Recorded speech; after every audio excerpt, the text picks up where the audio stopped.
25 साल पहले जिस पार्टी को शरद पवार ने बनाया था, वो पार्टी पिछले साल अचानक उनकी मुट्ठी से फिसल गई। पवार के भतीजे ही पार्टी के ज्यादातर विधायकों और सांसदों को लेकर बीजेपी से जा मिले।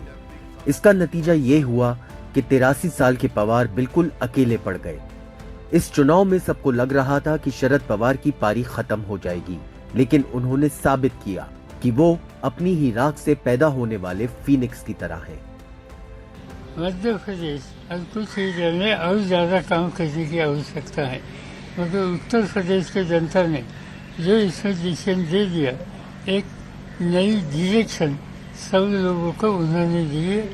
हम वहाँ के नेता लोग, वहाँ के कार्यकर्ता लोग और उत्तर प्रदेश की जनता जो इन सभी का हम आभारी है।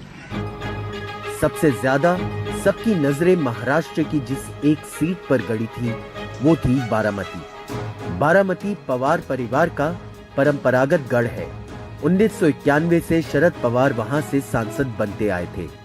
बाद में उन्होंने अपनी बेटी सुप्रिया सुले को वहां से चुनाव लड़वाना शुरू किया और सुप्रिया वहां से जीतकर लगातार पहुंचती रही। लेकिन अब के उनके खिलाफ पवार के भतीजे अजीत पवार ने अपनी पत्नी सुनेत्रा पवार को उतार दिया था।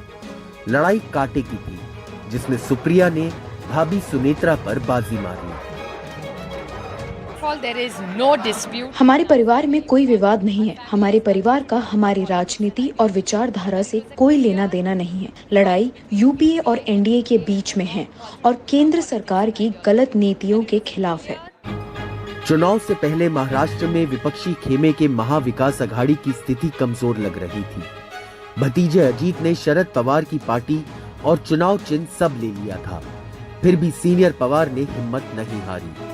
शरद पवार की पार्टी ने 10 सीटों पर चुनाव लड़कर 7 सीटों पर बाजी मारी है।